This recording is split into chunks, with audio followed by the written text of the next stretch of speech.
and thought of me above all, above all powers, above all kings, above nature and all creative things, above wisdom and all the ways of man. You were here before the world began. Above all kingdoms, above all thrones, above all wonders the world has ever known, above wealth and treasures on the earth. There's no way to measure what you're worth.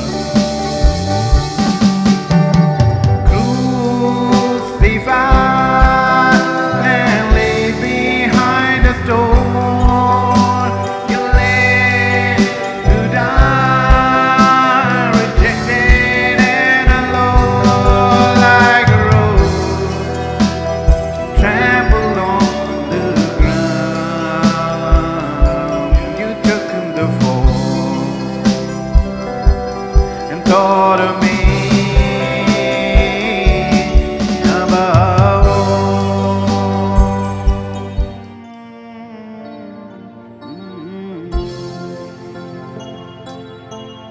जो क्रूस से लहू बहा मेरे लिए, जो क्रूस से लहू बहा मेरे लिए, काफी है वो मेरे गुनाह, दो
योना के जीवन में क्या हुआ?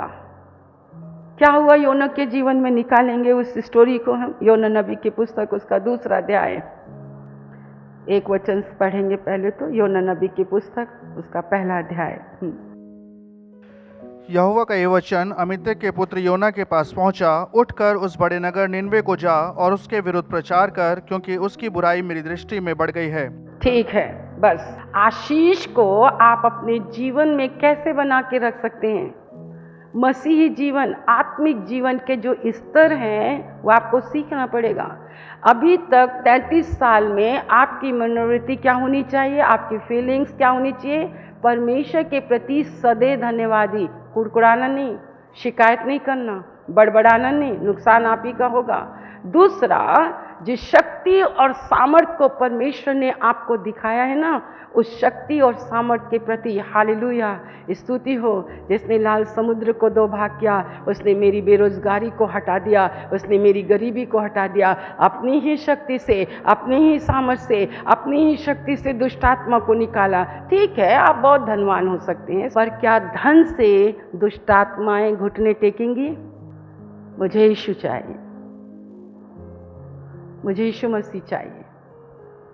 योना को परमेश्वर ने कहा, यहोवा का ये वचन, बोलो, आमेश के पुत्र योना के पास पहुंचा, उठकर उस बड़े नगर नीनवे को जा और उसके विरुद्ध प्रचार कर, क्योंकि उसकी बुराई मेरी दृष्टि में बढ़ गई है। बुराई प्रचार कब होता है?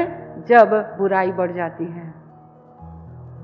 न्याय कब प्रकट होता है? जब बुराई बढ़ जाती है।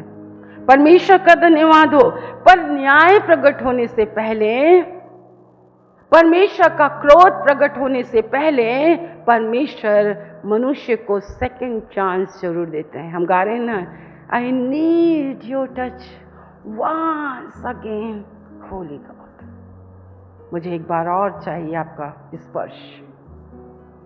उसको उस नगर के विरोध में, नगर आपकी आत्मा, आपका हृदय, आपका परिवार, आपके बच्चे, तुम्हारी आंखें बंद हो सकती हैं अपने बच्चों के लिए। मेरा बच्चा बहुत प्योर, मेरा बच्चा बहुत शुद्ध है, परंतु परमेश्वर आपके जैसे नहीं देखता। जैसे मैं अपने आप को देखती हूँ, परमेश्वर मुझे वैसा नहीं देखता है। परमेश्वर की दृष्टि है मुझे देखने के लिए। यहाँ पर योना का केवल एक काम था कि उसे परमेश्वर की आज्ञा मानना था, उसे नीनवे जाना था, उसको नीनवे के फेवर में, के विरोध में, अगेंस्ट में उसको प्रचार करना था। उनको सीधा सीधा बोलना था, तू पापी है, तू पदरुई है, तू चोर है, तू चक्का है, तू ऐसा है। ये पुराना नियम है, ये नई वाचा। देखो, नई वाचा बिल्कुल डिफरेंट है, ये पुरानी वाचा है। अगर आप पुरानी वाचा में रहोगे तो आप हमेशा श्रापित रहोगे, पर अगर आप नई वाचा में आओगे, और यीशु का लहू तुम्हारे पापों को धोता है, और यीशु मसीह का कलवरी तुम्हें तुम्हारे पापों को उठा लिया, और तुम अब पापी नहीं है। हम नई वाचा के सेवक हैं। ये नई वाचा है, उसके विरुद्ध में तू विचार कर, प्रचार कर, और तू उससे कहना।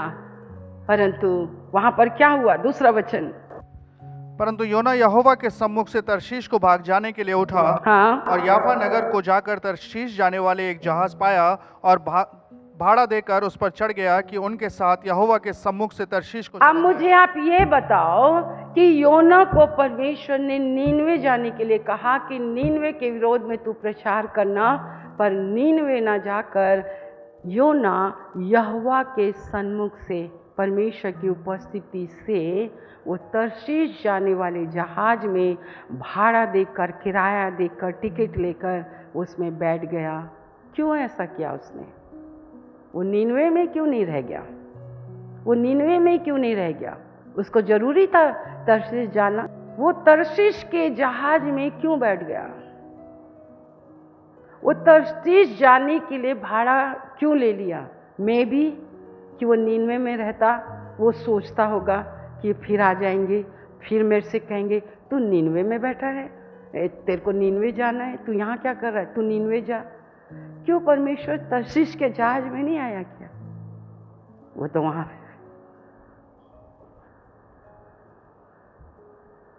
आप परमेश्वर से ज़्यादा बुद्धिमान हैं? किसी ने को तैयार करके लाया तुम्हें, तुम करा रहे थे, तुम पीड़ा में थे, तुम चिल्ला रहे थे, तुम मदद के लिए थे। प्रभु ने क्या कहा? कहाँ रहना है, कहाँ बैठना है, कहाँ सेवा करना है, कहाँ आराधना करना है, कुछ मिले या ना मिले। एक बात बता दूं, जो परमेश्वर की सेवा धन के लिए करते हैं, धन से करते हैं, सच्चा धन तो वही है, वही मेरा सच्चा धन है और कुछ भी नहीं है। मेरे प्रियो, फिर वो तरशीश जाने वाले जहाज में जब बैठा, भाड़ा देकर बैठा, तो वहाँ के मल्लाहों को उसने तंग किया। पर मैं आपको बताना चाहती हूँ कि उसे नीनवे ही जाना था, उसको परमेश्वर की आज्ञा का पालन ही करना था, उसको नीनवे के विरोध में ही। अगर आज के प्रचारक और पास्टर आप यहाँ से भाग के कहीं जाते हो ना, और आपको देख के एक बहन, मैं आज सोच रही हूँ कि वो इस चर्च में कैसे पहुँच गई, और वो उसने अपनी बहन की तारीफ उससे कैसे सुन ली, वो कैसे चली गई। हम ना समझ हैं, हमारे पास समझ नहीं है, हमारे पास कोई शक्ति नहीं है, बिना परमेश्वर के भेजे जा रहे हैं, बिना परमेश्वर के कहे मिनिस्ट्री कर रहे हैं, बिना परमेश्वर के कहे मिनिस्ट्री कर रहे हैं। चलो, वो तरशीश में बैठे हैं, वो तरशीश का भाड़ा देके अगेंस्ट में है, क्योंकि परमेश्वर को इंटरेस्ट है, तेरी मिनिस्ट्री में नहीं है, रोकड़े लेने में नहीं है। मिनिस्ट्री में परमेश्वर को तुझ निन्वे पर ये इंटरेस्ट है, तू मन फिरा, क्योंकि परमेश्वर का राज्य निकट आया है। पापों से मन फिरा, पुराने मनुष्यत्व से मन फिरा। हर एक इफिसी 4:23-22 में इसी प्रकार लिखा, ढूंढ लेना, लिखा है, हर एक अपने पड़ोसी से सच बोले। बताओ कितने लोग अपनी वाइफ से सच बोलते हैं? कितने लोग अपनी पत्नी से सच बोलते हैं? वही सबसे नजदीक में रहती है। कौन अपने पति से सच बोलता है? वही तुम्हारे सबसे ज्यादा निकट रहता है। कौन बच्चे अपने माँ बाप से सच बोलते हैं? कौन अपने पास्टर से सच बोलता है? खुदा कहता है कि अपने पड़ोसी से हमेशा सत्य कहना। नीनवे जा, हम तरशीश जाते हैं। क्यों तरशीश गए? आपको मैं बताऊं, चर्च, कलीसिया, तरशीश का जहाज में अगर आप बैठ गए ना, अपनी इच्छा अगर आपने किया, अपनी मर्जी आपने किया, जहाँ खुदा ने तुम्हें रखा है, जो सेवा खुदा ने तुम्हें दी है, जो काम खुदा ने तुम्हें दिया है, अगर आप वो ना करके आप अपनी इच्छा से कुछ भी करते हो, वहाँ आंधी है, वहाँ तूफान है। आइए दूसरे वचन में हम देखेंगे। हाँ, उसके पहले अध्याय के आपने ये वचन बहुत बार सुना है, और परमेश्वर 7 वचन से पढ़ेंगे। हाँ, तब यहोवा ने समुद्र में एक प्रचंड आंधी चलाई और समुद्र में बड़ी आंधी उठी, यहाँ तक कि जहाज टूटने पर। क्या मैं इनके जहाज तोड़ रहा हूँ? क्या मैं इनके रिश्तों को तोड़ रहा हूँ? क्या मैं इनके घर को तोड़ रहा हूँ? क्या मैं इनकी गाड़ियों को तोड़ रहा हूँ? क्या मैं इनकी नौकरी को छुटा रहा हूँ? क्या मैं इनके बॉस को कठोर कर रहा हूँ? क्यों इनके साथ ऐसा हो रहा है? मेरे से पूछेंगे, क्यों बुआ जी, क्यों बुआ जी, हम तो ऐसे बुआ जी, हम तो ऐसे बुआ जी, हम तो चर्च आते बुआ जी, हम तो दशमांश देते बुआ जी, हम तो ऐसे करते बुआ जी, हम तो ऐसे करते बुआ जी। अरे कभी खुदा की नजरों से देखो कि नीनवे में हो कि तरशीश में हो। और जब उसने तरशीश के जहाज में बैठा, गलत स्थान में बैठे, गलत संगति में बैठे, जहां खुदा ने मोल लेकर मुक्त करके अपनी देह में, अपने अंग में साटा कि तू मेरा हाथ बनना, मेरा मुंह बनना, मेरी आंखें बनना। देख, तेरे देखते मैंने सामर्थ के काम किए ना, तेरे देखते मैंने अपनी शक्ति दिखाई ना, तेरे देखते हर सभा में मैं आया ना, तेरे देखते इतने लोगों के अगेंस्ट होते, मैंने तूने देखा ना, आज भी चर्च चल रहा है, तूने देखा, मेरी शक्ति को देखा। फिर तूने नींद में क्यों नहीं गया? तू तरशीश क्यों गया? तूने मुझे क्यों छोड़ा? तूने इस देह को क्यों छोड़ा? तूने इस दर्शन को क्यों छोड़ा? तेरे कारण, तेरे घर, तेरी जिंदगी में उसका कारण मैं नहीं हूं। ये परमेश्वर का वचन है। क्यों विपत्ति है? क्यों परेशानी है? क्यों इतनी वो है? कितनी बातें ऐसी हैं, क्यों नहीं चल पा रहा है चर्च आकर भी? क्या चर्च में जब हम आ रहे हैं तो आज्ञा के अनुसार आ रहे हैं, टाइम से आ रहे हैं, सुन रहे हैं, सीख रहे हैं, पश्चाताप कर रहे हैं, मन फिरा रहे हैं, अपने पापों से तौबा कर रहे हैं, एक दूसरे से झूठ बोलना छोड़ रहे हैं, भाईचारे की प्रीति कर रहे हैं, प्रार्थना की सभा में हैं, उपवास की सभा में हैं, हम चर्च की एक्टिविटीज़ में हैं, हम हैं। मेरे प्रियो, क्यों ऐसा किया? उन्होंने पूछा। अगर आप उसे पढ़ेंगे परमेश्वर के, मैं आपको कहती हूँ 3 स्तर हैं मसीही जीवन के। सबसे है बाहरी आंगन। आप हमेशा बाहरी आंगन में मत रहना। आप भीतरी 3 भाग हैं, बाहरी, भीतरी और परम पवित्र स्थान। सब कुछ आपके पास हो सकता है, परंतु मेरा प्रभु नहीं है, मेरे प्रभु की उपस्थिति नहीं है। आपको मालूम है इसी के साथ परमेश्वर ने मुझसे क्या कहा? धनवान व्यक्ति और लाजर की मृत्यु को दिखाया। आप जानते हैं सब। और धनवान मर गया। वो महंगे वस्त्र पहनता, बैजनी वस्त्र पहनता, शान और ठाठ से रहता, इतना रहता कि पूछो मत। उसकी ये कीमत है, ये संसार है, ये संसार के लोग हैं। आज कलीसिया में ऐसे धनवान लोग हैं। आपको मालूम है कैसे होते हैं? वो गरीबों के पास नहीं जाते, गली कूचों के पास नहीं जाते, अच्छे अच्छे मेंबरों को, उनके बस 10 में खुश हैं, 50 में वो खुश हैं। वो ये हेडेक नहीं लेते, वो नहीं लेते। परंतु मुझे अच्छा लगा कि उसने तेजस्वी देह में एक जंगली दाग को लगाया। वो सहनशील है, मेरे लिए आज तक सहनशील है, आपके लिए एक सहनशील है कि एक दिन मैं और आप उसके समान हो जाएंगे। धनवान मरा, अब वहाँ से सीधा लिखा है वो अधोलोक में गया। और लाजर उस धनवान के मेज के पास पड़ा रहता था, घावों से भरा पड़ा रहता था, चूर चार खाता था। आज झूठ ना बोलने के कारण, परमेश्वर के वचन के साथ समझौता ना करने के कारण, मेरे प्रियो, इतने घाव आत्मा में, इतने घाव मन में, इतने घाव पीठ में, इतने घाव हमने माफ़ कर दिया, उन्होंने माफ़ नहीं किया। हमने गले लगा लिया, उन्होंने गले नहीं लगाया। रोटी मेरी खाते हैं, देह मेरी खाते हैं, लहू मेरी पीते हैं, मैं इनके लिए अच्छे से अच्छा करता हूँ। आज इस संसार के लोग, अविश्वासी लोगों के बीच में एक खरा वचन, एक सच्चाई का वचन, परमेश्वर के राज्य को स्थापित करने वाले परमेश्वर के लोग आज लोगों के चूर चार खा रहे हैं। कोई बात नहीं, दो है, हम परमेश्वर की आराधना कर लेंगे। कोई बात नहीं, कोई नहीं आया, हम परमेश्वर की आराधना कर लेंगे। और प्रभु ने कहा, मेरी बेटी, मैं धारों आंसू रो रही थी, मैं सोच रही थी, मैं विचार कर रही थी, मैं कल्पना कर रही थी, आप मुझे बताओ ना, मैं क्यों यहाँ पर हूँ? क्यों आप मुझे रख रहे हैं? क्यों ये है? क्यों ये जब अपनी ही मनमानी करते हैं? तो उन्होंने कहा, उनसे ऐसा कहना, मैंने इन्हें तर्शीश जाने के लिए नहीं, मैंने इन्हें कहीं दूर जाने के लिए नहीं, मैंने इन्हें चुना, मैंने इन्हें अपने लहू से खरीदा, मैंने इनको अपनी देह में लगाया। और उनसे तू कहना कि धनवान भी मर गया और वो अधोलोक में पहुंचा, पर रोटी और चूर चार खाने वाला मरा और वो इब्राहिम की गोद में गया। मैं तो इब्राहिम की गोद में जाऊंगी। अगर आप इस संसार में, संसार को छोड़कर, संसार की अभिलाषाओं को छोड़कर एक धार्मिकता का जीवन जीने के लिए अगर खुदा ने आपको अपनी देह में साटा है, तो आपसे कहता है, अगर नींद में नहीं गए तो तर्शीश भी मत जाइए, अपने घर में बैठो। अगर नींद में नहीं जा रहे हो ना, तो तर्शीश के जहाज में मत बैठो।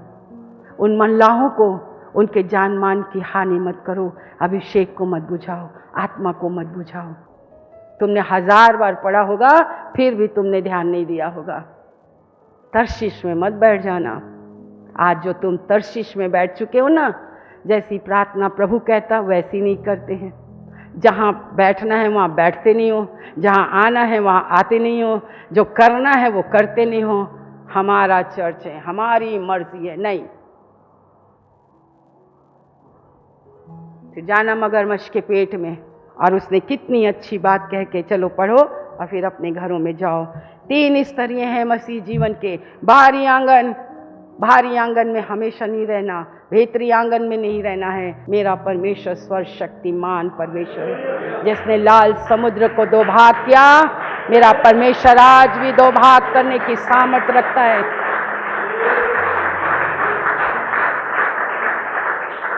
हमें परम पवित्र स्थान में, हम तो बहुत पहले से उस परम पवित्र स्थान में आ गए। हम मकान और धन और दौलत के लिए नहीं आते, मान सम्मान के लिए, हम उसके लिए आते हैं। और योना कितनी अच्छी प्रार्थना में क्या कहता है, जो व्यर्थ की बातों में ध्यान लगाते हैं वो अपने करुणा निधान को छोड़ देते हैं। छोड़ने से आपको नुकसान होगा। दूसरा अध्याय और उसके 8 वचन को देखेंगे हम। जो लोग धोखे की व्यर्थ वस्तुओं पर मन लगाते हैं वे अपने करुणा निधान को छोड़ देते हैं। जो धोखे की व्यर्थ वस्तुओं पर, धन का धोखा, आंखों की अभिलाषा और जीव का घमंड, 3 लोगों के साथ आपका संबंध, पिता पुत्र पवित्र आत्मा और आपके सिखाने वाले के साथ अगर आपने अपना रिश्ता खराब कर लिया ना, जिंदगी में तुम कभी उभर नहीं सकते हो। बाइबल कहती है जो व्यर्थ की बातों में और व्यर्थ के धोखे की चीज़ों में ध्यान लगाते हैं उस परमेश्वर को छोड़ देते हैं। और उसने कहा मैंने उसे छोड़ा इसलिए मैं मगरमच्छ के पेट में गया, इसका कारण तुम हो, मेरा प्रभु नहीं है, मेरा प्रभु नहीं है।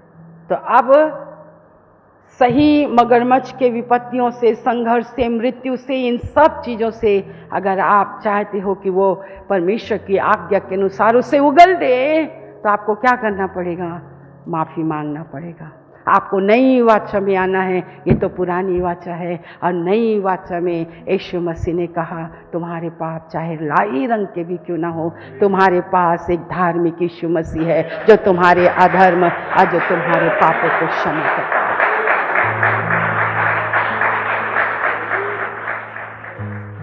इस तेल और जल को छू लीजिए।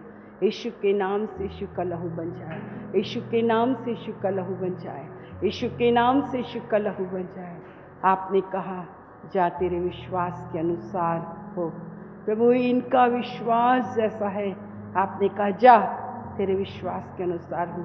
अगर इनका विश्वास कहता है कि इस लहू के द्वारा उन्होंने शिफा पाई है, मृत्यु हारी है, दवाइयाँ कैंसल हुई हैं, डॉक्टर की रिपोर्ट कैंसल हुआ है, मुर्दा जिंदा हुआ, अंधा देखने लगा, तो यीशु के नाम से ऐसा ही हो, ऐसा ही हो, और आपका नाम महिमा पाए। आपने सुना है, धन्यवाद। अब हमारे परमेश्वर पिता का प्रेम, प्रभु यीशु मसीह का अनुग्रह और पवित्र आत्मा की सहभागिता जब तक यीशु बादलों पर ना आए, हम सबों के ऊपर होती रहे। और एक साथ कहें आमीन।